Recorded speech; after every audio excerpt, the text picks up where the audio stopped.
കോൺഗ്രസ്സുകാർ പ്രതീക്ഷിക്കുന്നല്ല. കോൺഗ്രസ്സുകാരടുത്ത് ജോസ് കെ മാണി ചെന്നില്ലേ? നെഞ്ചത്ത് കവി ചെന്നോണ്ട് പറയാൻ പറ്റുമോ പുള്ളിക്ക്? എത്ര വട്ടം യു ഡി എഫിലേക്കുള്ള എൻട്രി പ്രതീക്ഷിച്ചുകൊണ്ട് ജോസ് കെ മാണി കോൺഗ്രസ് നേതാക്കളെ കണ്ടിട്ടില്ല എന്ന് പറയാമെങ്കിൽ കുരിശുപള്ളി മാധവനെ മുമ്പ് വെച്ച് പറയുന്ന പണി എന്ത് ചെയ്യാം? അത് വേണ്ട. ജോസ് കെ മാണി യു ഡി എഫിലേക്ക് വരാൻ വേണ്ടി വലിയ ശ്രമങ്ങൾ നടത്തിയിരുന്നു. പലരെയും കണ്ടു എന്ന് നിങ്ങൾക്ക് അറിയാം. നീ എന്നെ കൊണ്ടത് പറയില്ല.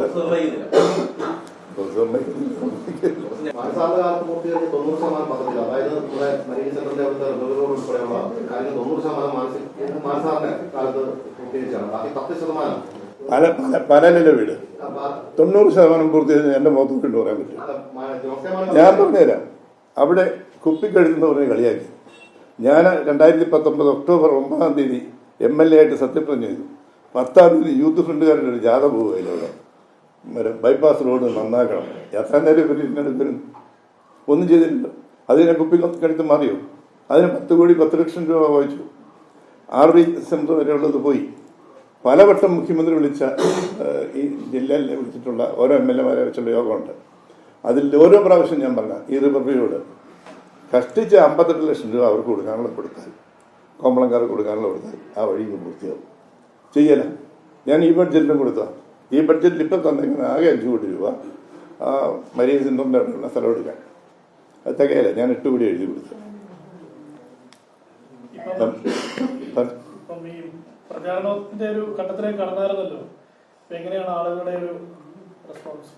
ഒരു സംശയം വേണ്ട. ഭൂരിപക്ഷം ഞാൻ പിന്നെ പറയാം. കഴിഞ്ഞ കൊണ്ടൊക്കെ ഭൂരിപക്ഷം ജയിച്ചു. ഒരു തർക്കവും വേണ്ട. അതിന് ജോസ് കെ മാണി മഞ്ഞ് ഉള്ളുകയും വേണ്ട. ഇത്തരം കാര്യങ്ങൾ പറഞ്ഞ് ജനങ്ങളെ തെറ്റിദ്ധരിപ്പിച്ചുകൊണ്ട് പാലായിലെ ജനം മാറുകയില്ല. പാലക്കാർ അത്യാവശ്യം വിവരമുള്ളവരായിരുന്നു. ചൊവ്വാക്കൊരു വിവരമില്ലാത്തവരാന്നല്ല പറഞ്ഞത്. അവരെ പഠിക്കും, കാര്യങ്ങൾ കണ്ടിട്ട് മനസ്സിലാക്കിയൊക്കെ പോകുന്നവർ തന്നെയാണ്. കോൺഗ്രസ്സുകാർ പ്രതീക്ഷിക്കുന്നല്ല. കോൺഗ്രസ്സുകാരടുത്ത് ജോസ് കെ മാണി ചെന്നില്ലേ? നെഞ്ചത്ത് കവി ചെന്നോണ്ട് പറയാൻ പറ്റുമോ പുള്ളിക്ക്? എത്ര വട്ടം യു ഡി എഫിലേക്കുള്ള എൻട്രി പ്രതീക്ഷിച്ചുകൊണ്ട് ജോസ് കെ മാണി കോൺഗ്രസ് നേതാക്കളെ കണ്ടിട്ടില്ല എന്ന് പറയാമെങ്കിൽ കുരിശുപള്ളി മാധവനെ മുമ്പ് വെച്ച് പറയുന്ന പണി എന്ത് ചെയ്യാം? അത് വേണ്ട. ഇതിപ്പോ ആ ഒരു സംഭവം അറിഞ്ഞുകൊണ്ടാണല്ലോ പിണറായി വിജയൻ കണ്ടുപിടി ഈ ജാഥയുടെ യാത്രയ്ക്ക് പിടിച്ചിട്ട് കൂച്ചുവരം കിട്ടുന്നത് ആനക്കൊക്കെ ഇടുന്ന വഴി നീ അങ്ങോട്ടും പോകുമ്പോൾ ഇങ്ങോട്ടും പോകുമ്പോൾ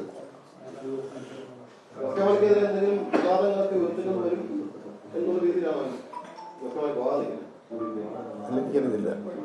ജോസ് കെ മാണിക്കെതിരെയാണോ വേറെ ആർക്കെങ്കിലും എതിരാണോ?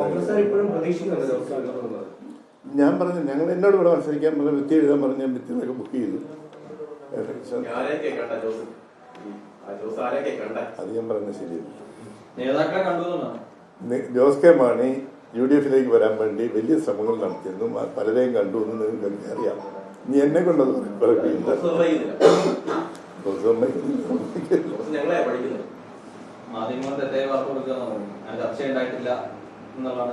അതല്ലേ ഞാൻ പറയാം. ചർച്ച ഉണ്ടായിട്ടില്ല എന്നാ കുരിശുപള്ളി മാധവന്റെ മുൻപ് വെച്ച് പറയാമെന്ന് പുള്ളിയോട് ചോദിച്ചു.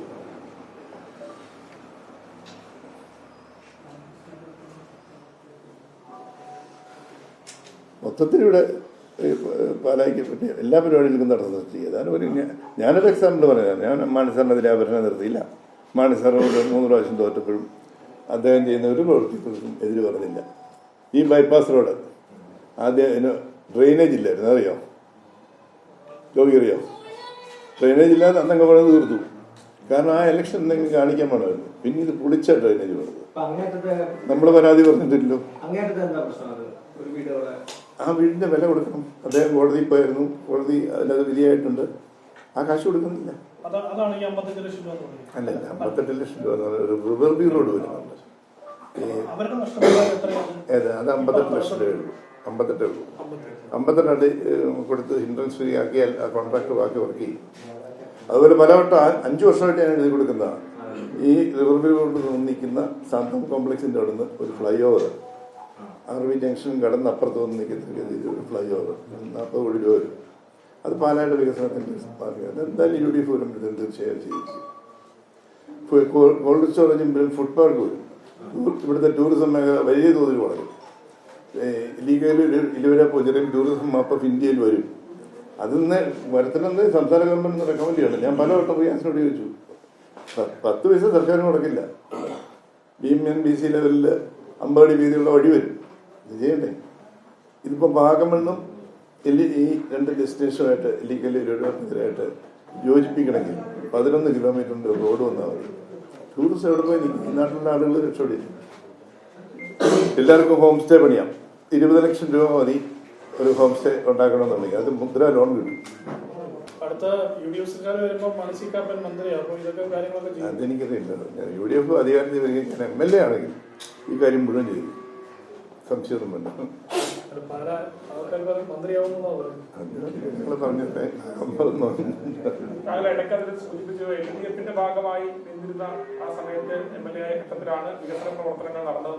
അതെ, ഒന്നുകൂടെ ക്ലാരിറ്റി ക്ലിയർ ആയിട്ട് പറയണം. ഞാൻ LDF-ൽ 18 മാസം LDF-ന്റെ ഭാഗമായിരുന്നപ്പോഴാണ് ഇവിടെ വികസനങ്ങൾ കൊണ്ടുവന്നത്. അന്ന് ഒരു MLA-മാരും കോവിഡ് സമയത്ത് തിരുവനന്തപുരത്തിന് പോവില്ലായിരുന്നു. ഞാൻ ബുധനാഴ്ച ഓൺലൈൻ ക്യാബിനറ്റാണ്. മുഖ്യമന്ത്രി അവിടെ തന്നെയാണ്, വീട് വിട്ട് പുള്ളി പോകാറില്ല. ഞാൻ ഇവിടുന്ന് ഓരോ പേപ്പറും ഫയലുമായിട്ട് ചെന്ന് അത് ഒപ്പിടിപ്പിച്ച് എല്ലാവരും ഇലക്ട്രോണിക് സീലും വെച്ചിങ്ങ് തരും.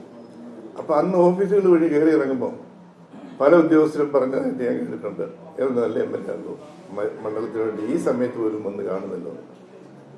മറ്റൊക്കെ കോവിഡാണെന്ന് വിചാരിച്ചിട്ട് ആരും വരുന്നില്ല. അവിടെ പോകാനുള്ള സ്വാതന്ത്ര്യം എനിക്കുണ്ടായിരുന്നു. അത് ഓരോ പ്രാവശ്യം എഴുതി മേടിക്കും. പുള്ളിക്ക് ഇതിനെ കൊണ്ട് പറയും, കഥാസ് എല്ലാം കൊണ്ടുവന്നിട്ടും തന്നെ അതൊക്കെ ഒപ്പിട്ട് തരും. അപ്പം നമ്മൾ പിരിയും.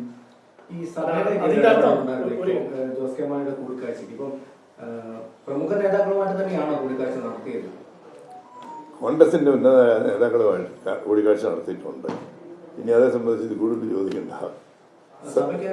അറിയില്ല എനിക്ക്. വികസനത്തിന്റെ കാര്യം പറഞ്ഞതേ, അതിന്റെ MLA പറയുന്നതിന് അർത്ഥം വെച്ച് നോക്കുകയാണെങ്കിൽ LDF വികസനം കൊണ്ടുവന്നുള്ള അർത്ഥം വരുത്തില്ലേ?